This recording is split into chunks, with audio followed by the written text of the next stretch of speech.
Hi friends, welcome to Tejas kitchen. ನಾವಿವತ್ತು ದಿಢೀರಂತ ತುಂಬ ಫಾಸ್ಟಾಗಿ ಮುರುಕು ಅಥವಾ ಚಕ್ಲಿ ಮಾಡೋದು ಹೇಗೆ ಅಂತ ಹೇಳಿ ನೋಡೋಣ. ಇದಕ್ಕೋಸ್ಕರ ಒಂದು 3/4 ಕಪ್ಪಷ್ಟು ಹುರಿಗಡಲೆ ತಗೊಂಡು ಸ್ವಲ್ಪ ಬೆಚ್ಚಗೆ ಮಾಡ್ಕೊಂಡಿದ್ದೀನಿ. ನಾನಿಲ್ಲಿ ಪೌಡ್ರ್ ಮಾಡಿಕೊಂಡು ನಾವು ಜಲ್ದಿ ಹಿಡ್ಕೊಳ್ಳೋಣ. ಕೆಳಗಡೆ ಏನಾದರೂ ರಫ್ ಆಗಿದ್ದರೆ ಅದು ಈಚೆ ಬಂದುಬಿಡುತ್ತೆ. ಪೂರ್ತಿಯಾಗಿ ನೀಟಾಗಿ ಎಲ್ಲ ಹುರಿಗಡಲೆ ಪೌಡ್ರನ್ನ ಜಲ್ದಿ ಮಾಡ್ಕೊಳ್ಳೋಣ. ಈಗ ಇದಕ್ಕೋಸ್ಕರ ನಾವು 2.5 ಕಪ್ಪಷ್ಟು ಅಕ್ಕಿ ಹಸಿಟ್ಟು ಹಾಕ್ಕೊಳ್ತಾ ಇದ್ದೀನಿ. ಇಲ್ಲಿ ನಾನು 2 kg ಅಕ್ಕಿ ಹಸಿಟ್ಟನ್ನ ಯೂಸ್ ಮಾಡಿಬಿಟ್ಟು ಮುರುಕು ಮಾಡ್ಕೊಳ್ತಾ ಇದ್ದೀನಿ. ನೋಡಿ, ಅಳತೆ ತೋರಿಸ್ತಾ ಇದ್ದೀನಿ. 2.5 ಕಪ್ಪಷ್ಟು ಹಾಕಿದ್ದೀನಿ. ಅಕ್ಕಿ ಹಸಿಟ್ಟು ಕೂಡ ಒಂದು ಸಾರಿ ನೀಟಾಗಿ ಜಲ್ದಿ ಹಿಡ್ಕೊಳ್ಳಿ. ಇಲ್ಲಿ ನಾನು ಕ್ಲೀನಾಗಿ ಜಲ್ದಿ ಹಿಡಿದಿರೋಂಥದ್ದು ನೀಟಾಗಿರೋಂಥ ಅಕ್ಕಿ ಹಸಿಟ್ಟು ಹಾಕ್ತಾಯಿದ್ದೀನಿ. ಈಗ ಇದಕ್ಕೆ ಒಂದು ಅರ್ಧ ಟೀ ಸ್ಪೂನಷ್ಟು ಅರಿಶಿಣದ ಪುಡಿ, 1 ಟೀ ಸ್ಪೂನಷ್ಟು ಓಂ ಕಾಳು, 1 ಟೀ ಸ್ಪೂನಷ್ಟು ಜೀರಿಗೆ ಸೇರಿಸ್ಕೊಳ್ಳೋಣ. ಇದಕ್ಕೆ ಒಂಚೂರು ಇಂಗು ಸೇರಿಸ್ಕೊಳ್ಳೋಣ. 2 ಸ್ಪೂನಷ್ಟು ಇದಕ್ಕೆ ಬಿಳಿ ಎಳ್ಳು ಸೇರಿಸ್ಕೊಳ್ಳೋಣ. ನೀವು ಕ್ವಾಂಟಿಟಿ ನೋಡಿಕೊಂಡು ಹಾಕ್ಕೊಳ್ಳಿ. ಇಂಗು ಹಾಕೋದ್ರಿಂದ ತುಂಬ ಚೆನ್ನಾಗಿರುತ್ತೆ. ರುಚಿಗೆ ತಕ್ಕಷ್ಟು ಉಪ್ಪು, ಇಲ್ಲಿ 1.5 ಟೀ ಸ್ಪೂನಷ್ಟು ಉಪ್ಪು ಹಾಕಿದ್ದೀನಿ. ನೀವೆಲ್ಲ ಮಿಕ್ಸ್ ಮಾಡ್ಕೊಂಡ್ಮೇಲೆ ನೋಡಿಕೊಂಡು ಉಪ್ಪು ಖಾರ ಬೇಕಂದರೆ ಮತ್ತೆ ಆ್ಯಡ್ ಮಾಡ್ಕೋಬಹುದು. ಇಲ್ಲಿ ನಾನು 3 ಟೀ ಸ್ಪೂನಷ್ಟು ಹಚ್ಚ ಖಾರದ ಪುಡಿನ ಸೇರಿಸ್ಕೊಳ್ತಾ ಇದ್ದೀನಿ. ಇಷ್ಟನ್ನು ಒಂದು ಸಾರಿ ಎಲ್ಲ ಹಸಿಟ್ಟಿಗೂ ಮಿಕ್ಸ್ ಆಗೋ ಥರ ಚೆನ್ನಾಗಿ ಮಿಕ್ಸ್ ಮಾಡ್ಕೊಳ್ಳೋಣ. ಎಲ್ಲ ಹಸಿಟ್ಟಿಗೂ ಕ್ಲೀನಾಗಿ ಮಿಕ್ಸ್ ಆಗಬೇಕು. ಎಲ್ಲ ಮಿಕ್ಸ್ ಆದಮೇಲೆ ಈಗ ಇದಕ್ಕೆ ನಾವು 200 ಗ್ರಾಮಷ್ಟು ಬೆಣ್ಣೆ ತಗೊಂಡಿದ್ದೀನಿ. ಕರಗಿಸ್ಬಿಟ್ಟು ಸೇರಿಸ್ಕೊಳ್ಳೋಣ. 2 kg ಹಸಿಟ್ಟಿಗೆ 200 ಗ್ರಾಮಷ್ಟು ಬೆಣ್ಣೆ. ನೀಟಾಗಿ ಎಲ್ಲ ಹಸಿಟ್ಟಿಗೂ ಬೆಣ್ಣೆ ಮಿಕ್ಸ್ ಆಗಬೇಕು.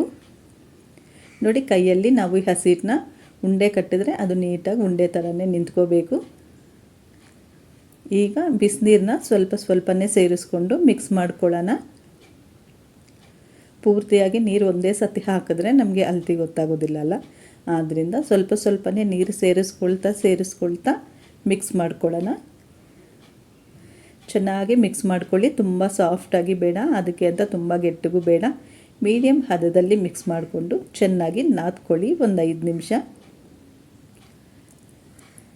ಇಲ್ಲಿ ನೋಡಿ, ನನಗೆ ತುಂಬ ಹಸಿಟ್ಟು ಜಾಸ್ತಿ ಆಯಿತು ಅಂತ ನಾನು 2 ಭಾಗ ಮಾಡಿಕೊಂಡು ಚೆನ್ನಾಗಿ ನಾದಿ ಪಕ್ಕಕ್ಕೆ ಇಟ್ಕೊಂಡಿದ್ದೀನಿ. 5 ನಿಮಿಷ ರೆಸ್ಟ್ ಇಟ್ಕೊಳ್ಳೋಣ.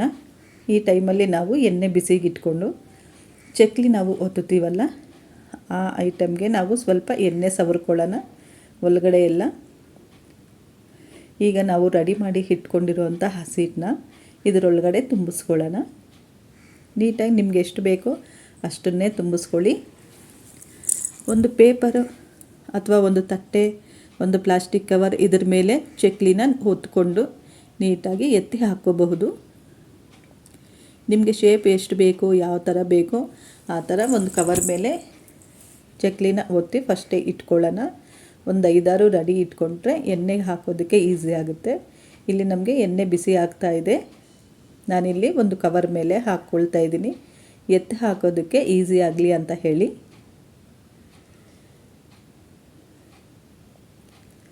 ನೋಡಿ, ಎಲ್ಲನೂ ಚೆನ್ನಾಗಿ ರೆಡಿ ಆಗ್ತಾ ಇದೆ ಅಲ್ಲ. ತುಂಬ ಕ್ರಿಸ್ಪಿಯಾಗಿ, ತುಂಬ ಸಾಫ್ಟಾಗಿ, ನಾವು ಬೆಣ್ಣೆ ಹಾಕಿರೋದ್ರಿಂದ ತುಂಬ ಹಾರ್ಡಾಗಿ ಕೂಡ ಇರೋದಿಲ್ಲ, ತುಂಬ ಚೆನ್ನಾಗಿರುತ್ತೆ. ಒಂದು ಸತಿ ನೀವು ಟ್ರೈ ಮಾಡಿ ನೋಡಿ. ಈ ಥರ ಚಪಾತಿ ಎತ್ತ ಸೌಟಿದೆ ಅಲ್ಲ, ಅದರಲ್ಲಿ ಈ ಥರ ಎತ್ತಿಬಿಟ್ಟು ನೀಟಾಗಿ ಒಂದೊಂದನ್ನೇ ಹಾಕ್ಕೋಬಹುದು. ಅಥವಾ ಕೈಯಲ್ಲಿ ಹಾಕೋ ಅಭ್ಯಾಸ ಇದ್ದರೆ ನೀವು ಕೈಯಲ್ಲಿ ಕೂಡ ಎತ್ತ ಹಾಕ್ಕೋಬಹುದು. ನಾವಿಲ್ಲಿ ಕವರ್ ಮೇಲೆ ಹಾಕಿರೋದ್ರಿಂದ ನೀಟಾಗಿ ಒಂದು ಸೌಟಲ್ಲಿ ಬರುತ್ತೆ. ಹಾಕಿದ ತಕ್ಷಣ ತಿರುಗ್ಸೋಕ್ಕೆ ಹೋಗಬೇಡಿ. 2-3 ನಿಮಿಷ ಬಿಟ್ಬಿಟ್ಟು ಒಂದೊಂದನ್ನೇ ನೀಟಾಗಿ ರಿವರ್ಸ್ ಮಾಡ್ಕೊಳ್ಳಿ. ಚೆನ್ನಾಗಿ ಕೆಂಪಗೆ 2 ಸೈಡು ಚೆನ್ನಾಗಿ ಫ್ರೈ ಮಾಡ್ಕೊಳ್ಳೋಣ. ಮಿಕ್ಸ್ ಮಾಡಿಕೊಂಡ್ರೆ ಚೆನ್ನಾಗಿರುತ್ತೆ. ನೋಡಿ, ಒಂದು ಚೆನ್ನಾಗಿ ಕೆಂಪಗಾದ್ಮೇಲೆ ತೆಗೆದುಬಿಡಿ. ಪೂರ್ತಿ ಡಾರ್ಕ್ನೆಸ್ ಆಗೋವರೆಗೂ ಇಡಬೇಡಿ. ಇದು ತೆಗೆದ ಮೇಲೆ ಕೂಡ ಸ್ವಲ್ಪ ಬಣ್ಣ ಬದಲಾಗುತ್ತೆ. ಬೇಗ ತುಂಬ ಫಾಸ್ಟಾಗಿ 5-6 ನಿಮಿಷದಲ್ಲಿ ನಮಗೆ ಚಕ್ಲಿ ರೆಡಿ ಆಗೋಗುತ್ತೆ. ಬಿಸಿಯಾಗಿ ಕುರುಮ್ ಅಂತೇಳಿ ತುಂಬ ರುಚಿಯಾಗಿರುತ್ತೆ. ನೀವು ಇದನ್ನು ಮನೇಲಿ ಒಂದು ಸತಿ ಟ್ರೈ ಮಾಡಿದ್ಮೇಲೆ ನೀವು ಅಂಗಡಿಯಿಂದ ತಂದುಕೊಳ್ಳೋದೇ ಇಲ್ಲ. ಅಷ್ಟೊಂದು ಟೇಸ್ಟಿಯಾಗಿರುತ್ತೆ ಮತ್ತು ತುಂಬ ಈಸಿಯಾಗೂ ಆಗುತ್ತೆ, ಹೆಲ್ತಿ ಕೂಡ. ಹೊರಗಡೆಯಿಂದ ನಾವು ತುಂಬ ತಂದುಕೊಳ್ಳೋದಿಲ್ಲ, ಆದಷ್ಟು ನಾವು ಮನೆಯಲ್ಲೇ ಮಾಡ್ತೀವಿ.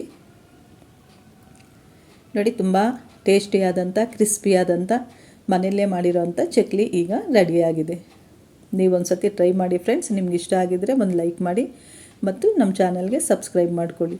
ನೋಡಿ ಎಷ್ಟೊಂದು ಸಾಫ್ಟಾಗಿದೆ, ರುಚಿ ಕೂಡ ತುಂಬ ಚೆನ್ನಾಗಿರುತ್ತೆ.